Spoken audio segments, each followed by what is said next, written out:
Senator Whitehouse, thanks for being here. Okay, tell us about the scheme.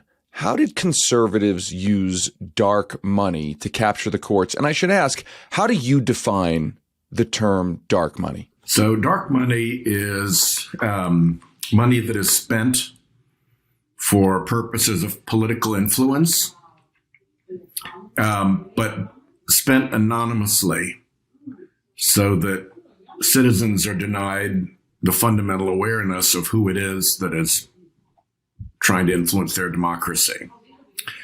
And the role of dark money in capturing the court was pretty profound. The vehicle that was used to select justices who would do the bidding of the big donors was the Federalist Society. And at the time that the Federalist Society was providing the venue for the big donors to do their judge picking, it was also receiving enormous multi-million-dollar anonymous contributions.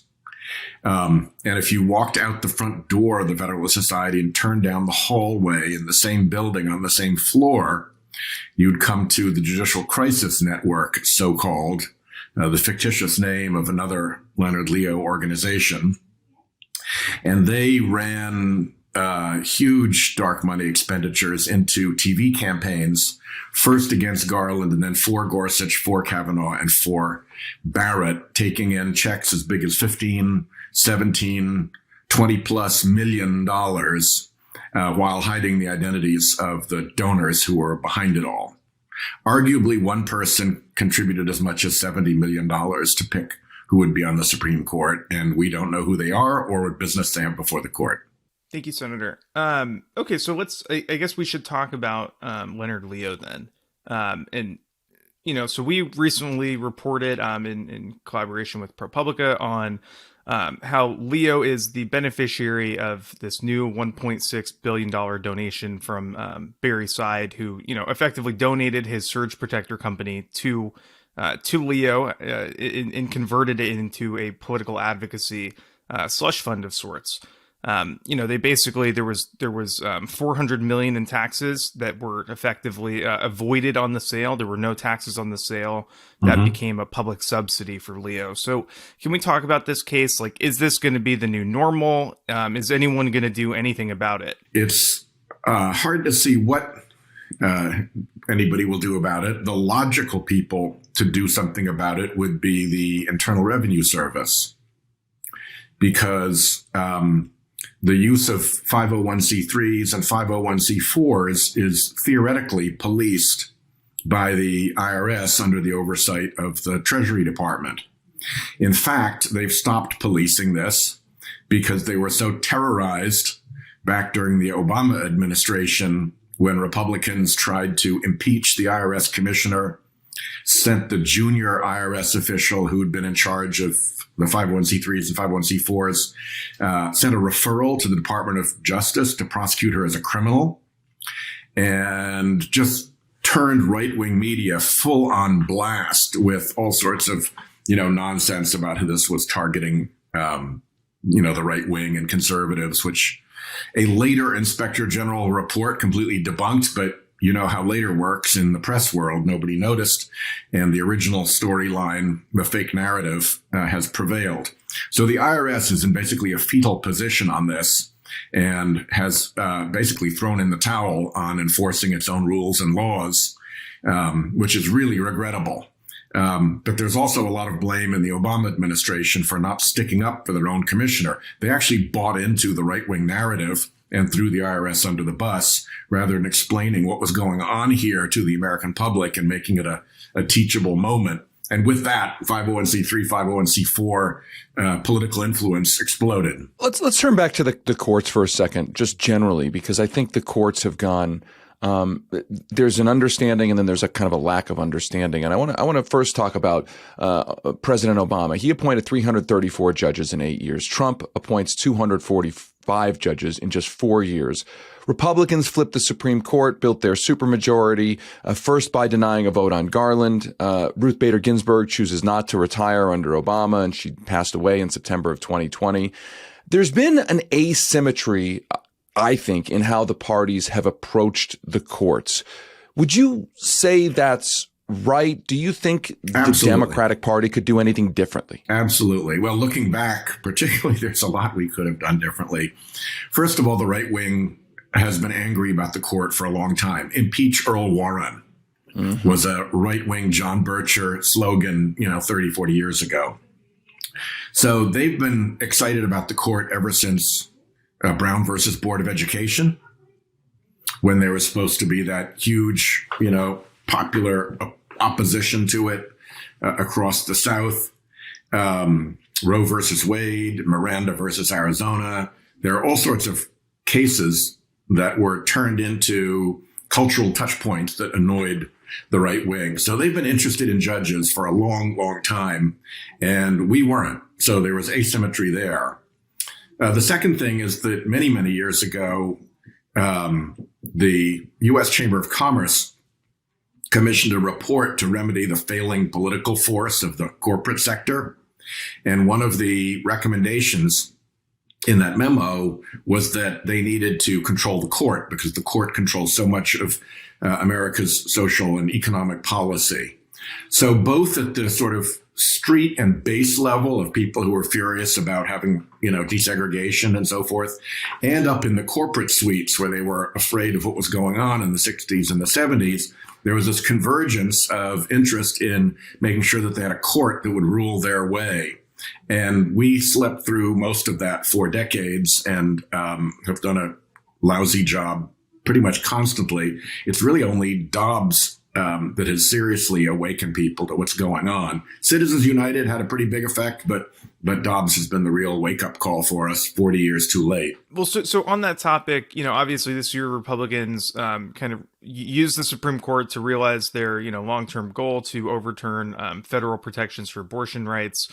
On the other hand, and this is something you write about, we write about it a lot too, the Supreme Court is a corporate star chamber, right?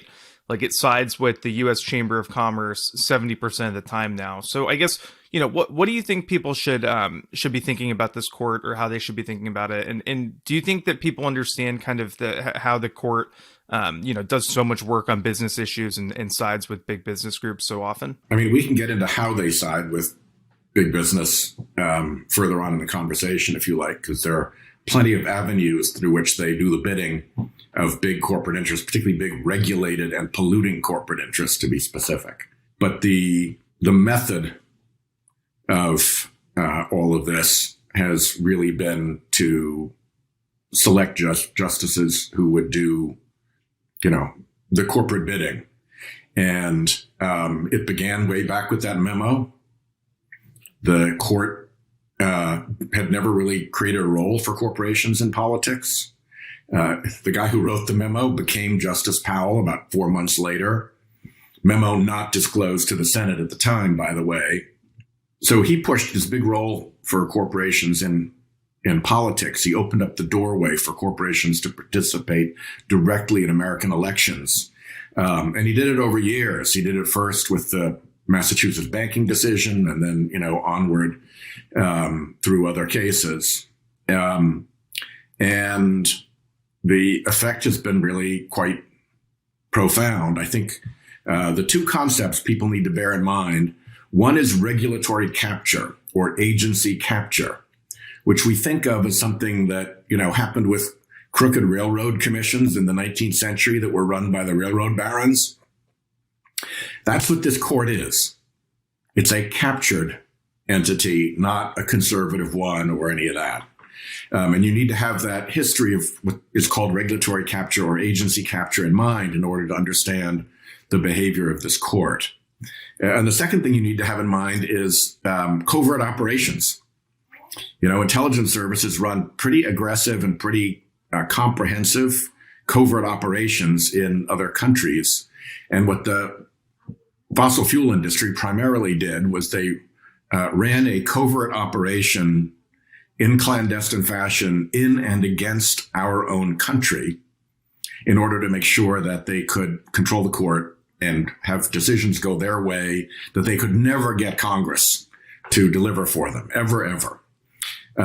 So those are the two things I think people need to bear in mind. Covert operations applied in country as opposed to overseas, and by billionaires instead of by the government, and capture a controlled court that does more or less what it's told. So just to follow on to that on business issues, I want to ask kind of an overview question here, where you think the court is most dangerous, most acutely changing the law on business issues. For people who don't know how business influences the court, also tell us a little bit about how that works, not just through the appointment of judges, but these things called amicus briefs, how the Republican attorneys general comes with precedent-setting cases. They kind of serve them up to the justice. Just talk about where people should be most concerned specifically on issues and how that influence works. The court is most dangerous in those areas where business influence collides with democracy,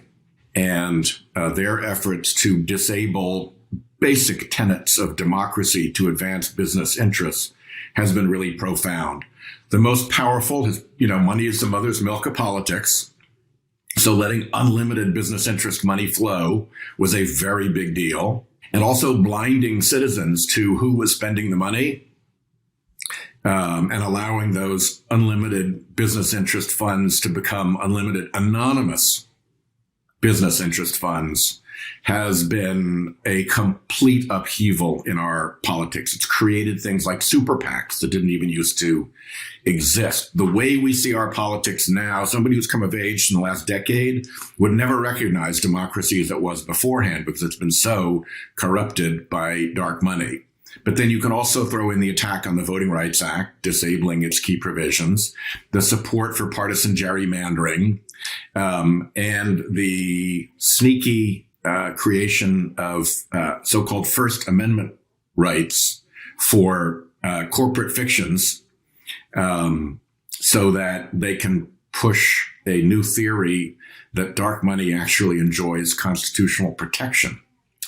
So that turns democracy on its head. It's not we the people anymore. It's we who have the big bucks, and we who have the big bucks and want to secretly spend big bucks. And if you don't think that's a real problem, note that it has just been reported that in this election, for Republican senators alone, the dark money has hit $1 billion.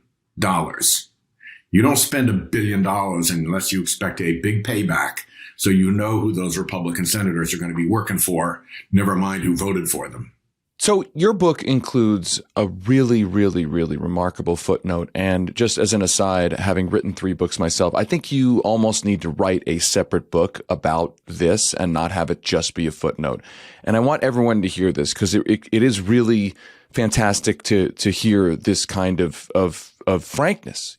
You write, quote, while the focus of this book is the Republican-backed dark money scheme that's captured the court, a moment of reflection and confession on our side is in order. On a great many occasions, Democrats at many levels failed to fight back or give public warning as the scheme progressed. It was worse than appeasement. It was acceptance. You note that Democrats walked away from the climate fight in the Obama years, as well as the fight during the Tea Party years over whether the IRS, as you said, should scrutinize political activity. You write, quote, for years, we didn't force a vote on the Disclose Act. That's the legislation to force disclosure of dark money. You say, for years, we let the donor-friendly 5-4 partisan Supreme Court decisions pile up. They'd grown to 73 by the time anyone blew the whistle. Individual bad decisions that we should have decried often went totally unremarked. In confirmation hearings, we concerned ourselves more with nominees' stances on, quote, the issues than on the machinery that put them there. We were sleeping sentries. Talk about what, in an alternate reality, Democrats could have done differently, and what you think the lessons from what you just talked about in that footnote, what they can do differently moving forward. Yeah, I think almost every American is pretty anxious about the state of our country right now, particularly the political state of our country right now. And I think a lot of the upheaval and upset that we're seeing comes from frustration that American democracy is not working for regular people the way it ought to. If you're poor, if you're rural, there are, lots of reasons for you to look around and say, nobody's helping me. Nobody cares about what I have to say. And when you look at the academic studies, they confirm that, in fact, there's zero statistical correlation between what the public wants and what Congress does. There's strong statistical correlation between what Congress does and what the big money spenders want. And so you have this underlying anger and anxiety that I think is largely driven by all of this dark money. Not the dark money itself, but the influence that it creates, the ability to stop things that the public wants, the ability to control things from behind the scenes and be the secret string puller. And people may not know exactly how it's happening, but I think they've got a very deep sense that something has gone awry. And so I very strongly believe that getting rid of this dark money will turn a corner and help us bring the temperature down in our country and find common cause with Republicans and Democrats across the aisle more easily, because there isn't this third secret clandestine influence pulling everybody's strings on the Republican side. So to me, that is why dark money matters, because it is corrosive to and corrupting of democracy. And weirdly enough, actually in the Citizens United decision by 8-1, all of the justices agreed dark money is corrupting. So, yeah, and we're seeing it happening in real life. And we have not blown the whistle on that. That's where the Democrat failure has been. In fact, in the first year, I think it was the first year of the Biden administration, we checked the transcripts for the president and for the vice president to see how often they talked about dark money. Each of them used the phrase just once, and it was buried in a long sentence having to do with H.R. 1. It was a throwaway line, in essence. I think we could have come in under the Biden administration and said, we know you're pissed.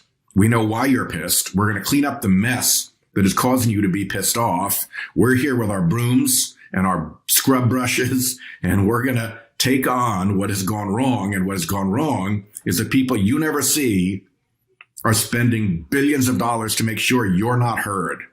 And to me, all the polling shows that is a powerful, powerful, powerful message. It's not like we have to go into a box canyon with a terrible message in order to do this. It's actually effective, and still we just didn't.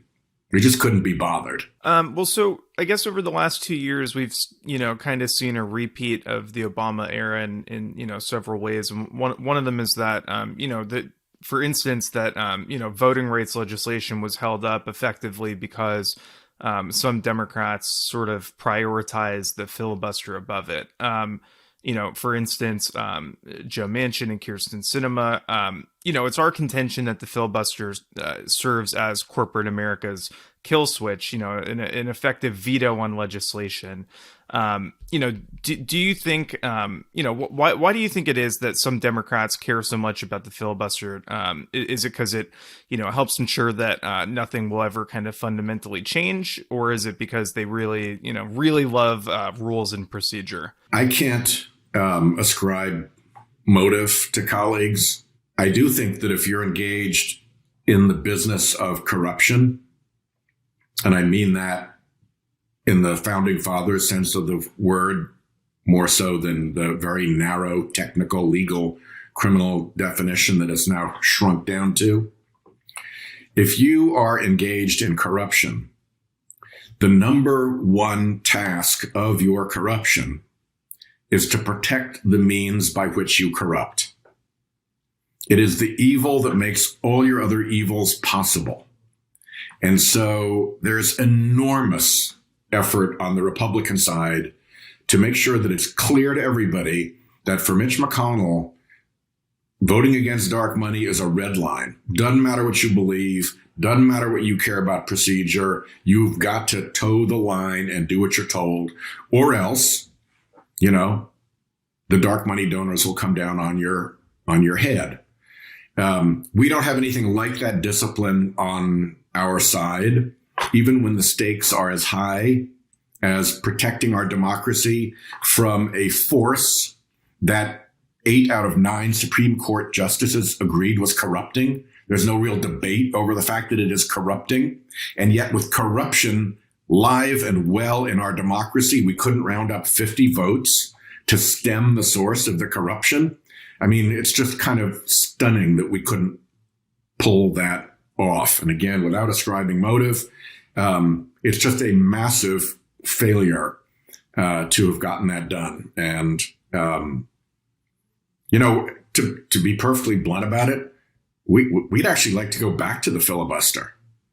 The code for this is that they're filibustering. They're not filibustering. They're using a rule called the cloture rule because there's no end to the ability of the minority to tie up the majority in knots. If we had a clean filibuster rule, which I think you fix mostly by doing things like fixing the quorum requirement and making sure that when people have said all that they're going to say, that's it, and you don't get to just repeat yourself indefinitely. There are ways to do that by rules, and then you go back to a real filibuster where the Republicans get the chance to slow down the Senate. They get the chance to say their piece. Every single one can come to the floor and once, maybe twice, vent themselves fully, make sure the American public is aware, slow business down in the Senate so that it really has to be important to use this for the majority. It's not just going to be used to roll them, every day, every week. But at the end of that long and arduous process, there is a vote, and that vote is to a majority, and that's what we've lost. So really what we want to do is go back to a real filibuster where the Republicans get to slow things down, get to make sure that their arguments are heard, and then we vote. Let's turn to the general state of American politics for a sec. I want to know, I ask lawmakers this when they come on this program because I think it's an important question to hear their theories. What is your overall theory about how Donald Trump became president, why he remains a political force in America? How did that happen? I think there's an argument out there that if you look at the numbers, that the explanation that it's just racism, for instance, it doesn't hold up when you consider, as an example, that President Obama won 200 plus counties in 2008, 2012, that Donald Trump then won in 2016. So I'd just like to hear what you think birthed the Donald Trump phenomenon. I think two things did. One was the base condition of very broad frustration with how our democracy was delivering for regular people, particularly economically. And he was able to touch that frustration, tap into it, and it reached a level where people thought, you know what, somebody who's going to go in there and just bust things up. He may be kind of a jerk, but maybe he'll turn out to be like my jerk. So there was he had that sense of frustration providing solid wind at his back. And he also, I think, went out and spent time with the very far right and learned the vocabulary of grievance and resentment in the very far right.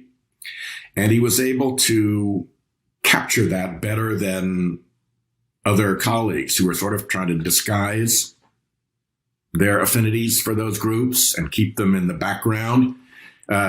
He made it very plain and upfront that he was with the extremists, those who frankly been around us forever.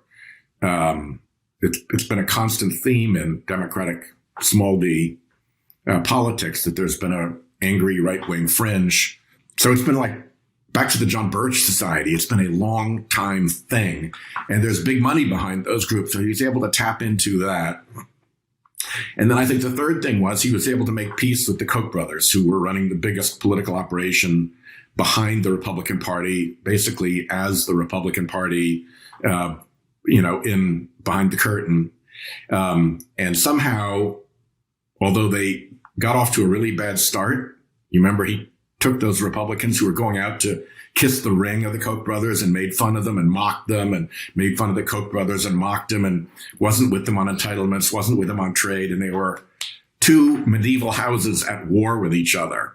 And somehow peace was brokered. And I think it was brokered over him giving them the choices of who'd be on the Supreme Court through Leonard Leo and through him giving them all of the environment and energy positions in his administration. I think there was a deal cut between House of Koch and House of Trump. So I think those were the three big things. He unified the party in that sense, as well as being able to touch base with its most aggravated and extreme fringe and tap into the larger, broader sense of frustration. Looking at the midterm elections coming up next week, it seems like yet again voters are kind of overwhelmingly concerned with the state of the economy and, of course, inflation, which has been on the rise for the last year. So I guess what kind of economic message do you think Democrats are offering voters right now, or what do you think their message should be? I go back to where we began. I think we're Americans first. There's a reason you're mad about the economy. There's a reason you're paying the highest prices at the fuel pump that you can remember. And the oil companies are making the biggest profits that they've ever reported. Those things connect. And Democrats will try to balance the power for you. Democrats will try to make sure you're listened to. And we've shown that we can. We did it with that little bite at pharma on drug pricing. We did it with that little bite on big oil on the climate measures in the infrastructure, in the Inflation Reduction Bill. We will take on the big, powerful special interests for you, but don't believe their lies, because you're the chump in this con game. And I think that's not probably the best way to say it, but I do think that a message that connects the failures of American democracy that are driven by the people behind the Republican Party to the economic dissatisfaction that people are feeling and the injustice that people are feeling. You got to make that connection. And then there's sort of a patriotic thing about it too. We're cleaning up our country. It's not just a question of everybody doing a little better in their pocket. Everybody does a little bit better in their pocket when we clean up our country. So last question, to bring this back to Dark Money and your book, which is such an important book. You're the sponsor of the Disclose Act. We've been talking about that, referring to it. It would force some disclosure of the dark money dominating the midterm elections, dominating American politics. If you could somehow wave a wand, end the filibuster, have that bill pass, how do you think in practice that would change things? Can disclosure of the problem fix the problem, or would the spenders who are overwhelming the system and corrupting the system, would they just keep spending? Some might keep spending, but here are the things that would change. First, citizens would be in on the joke. Citizens would understand who was behind these ads pouring out of their television screens and devices at them. And that's important knowledge for citizens to have. Second, a lot of the filth and lies that is broadcast by dark money would go away because somebody or something real would be accountable for that smear and those lies, as opposed to having a front group like a Kleenex that you can make up for one election, be the mouthpiece for all your lies and smears, and then throw it away. And people can be mad at it, but it doesn't matter because you threw it away. It never really existed in the first place. And the third thing is that when people get the joke about what's going on and can understand motive, and then some of these ads actually probably become counterproductive. So I think a lot of the big money spending goes away once someone real or something real, let's say it's a corporation, something real has to own it. And I think that brings down the temperature and the amount of this dark money spending and clues citizens in to what's going on around them. Senator Sheldon Whitehouse of Rhode Island, the new book is called The Scheme, How the Right Wing Used Dark Money to Capture the Supreme Court. I encourage everybody to get it and to read it. Senator, thank you for taking some time with us. Please keep fighting this fight. Don't get discouraged, and get in the face of your Senate colleagues to keep forcing this issue. Thank you so much. Thank you, David. Thank you, Andrew.